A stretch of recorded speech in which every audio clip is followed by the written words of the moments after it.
Greetings, everybody. Cheers. Del Puckett here in a different kind of a video. I want to explain to you and tell you the story of how I got started on the 3-string cigar box guitar. All right, so up against this back wall, you can't see this back wall, but I've had 3 guitars just hanging on the wall for months and months and months, and they're all covered with dust.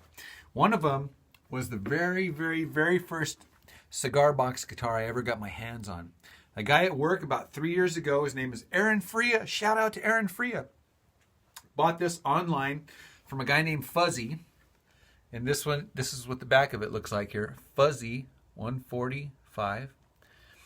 Well, anyhow, Aaron put this thing in my hands and says, dude, check this thing out. And so I picked it up, and of course, I played Smoke on the Water like everybody does, and I handed it back to him. He goes, no, take it home and play it. Well, anyhow, so this thing has been hanging on this back wall here for months now, and it's covered in dust. Watch this.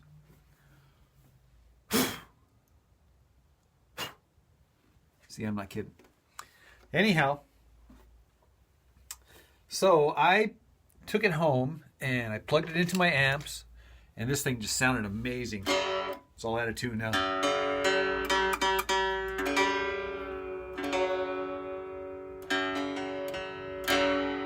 Anyhow, I played the snot out of this thing, and you can see actually right up here how it's all getting wore down.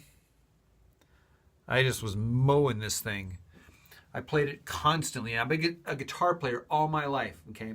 So I'm just having so much fun on the 3-string cigar box guitar. I plug it into my amps, and this thing just rages. I was like, what the heck?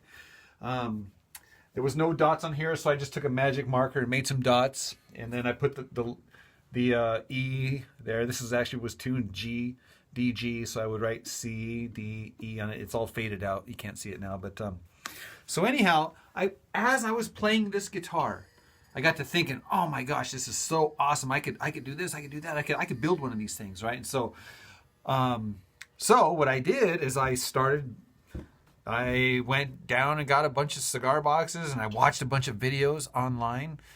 Shout out to Greg Watt and Shane Spiel. Obviously, those guys were very inspiring, and they made it look easy, and I'm like thinking, oh shoot, I can do this. And so I built my very first cigar box guitar, who is now, that guitar is now owned by a guy named Scott, a neighbor of mine when I lived in Albuquerque.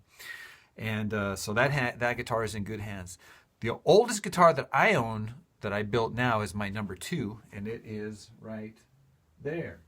Okay, now again, this thing has been hanging on the wall for like the last 5 months, so it's covered in dust. I wanted to show you. Watch.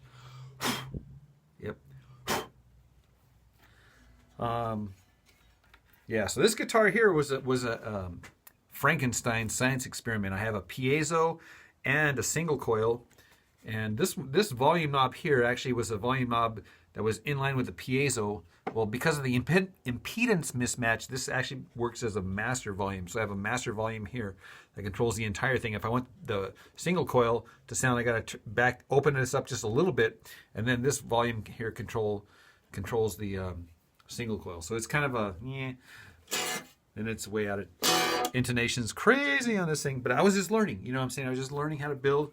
And this thing actually does tune up and play rather well, but I didn't want to monkey with it. I wanted to kind of leave it as it is. It's a poplar neck, tapered, solder dots, scarf joint. I got glitter on it. I don't know if you can see that. I put glitter on it. That was all crazy. So anyhow, there's a nut on here. And my frets are pretty good. I guess those are just magic marker dots with a magic marker. And of course it is string through. So even to this day, I still use this basic design in these boxes.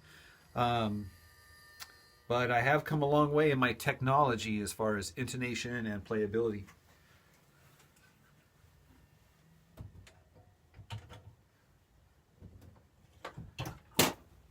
Here's the number 3 guitar. Same thing. This thing's been hanging up on the wall, so it's just covered in dust. I don't know if you can see that. I'll try to wipe it off. Yep. So you got to see the dust. That's how I clean house around here. Yeah, so this one here is actually my number 3 guitar. Same basic design through the body. This is nice and curved here on the back. This one here is just a single coil though, just a single coil with a volume and tone control.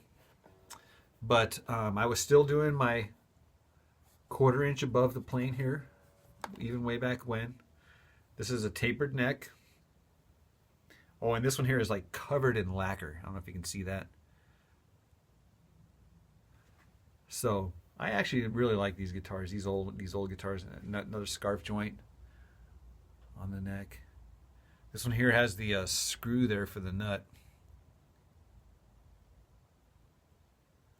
Anyhow, so it's fun to revisit my old guitars, get it reacquainted with them, tune them up, just make sure they're still playable and that the strings aren't broken.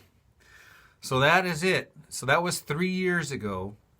And my most recent build is this guy here with the graphic equalizer, where I've done all the different temperaments and 0 frets and got the action all dialed in, all perfect, so it's all pretty all up and down.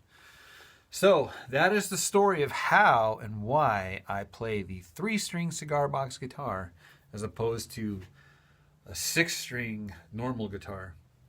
Why don't I play a 6-string guitar? Well, duh. Because 6 strings are 3 strings too many.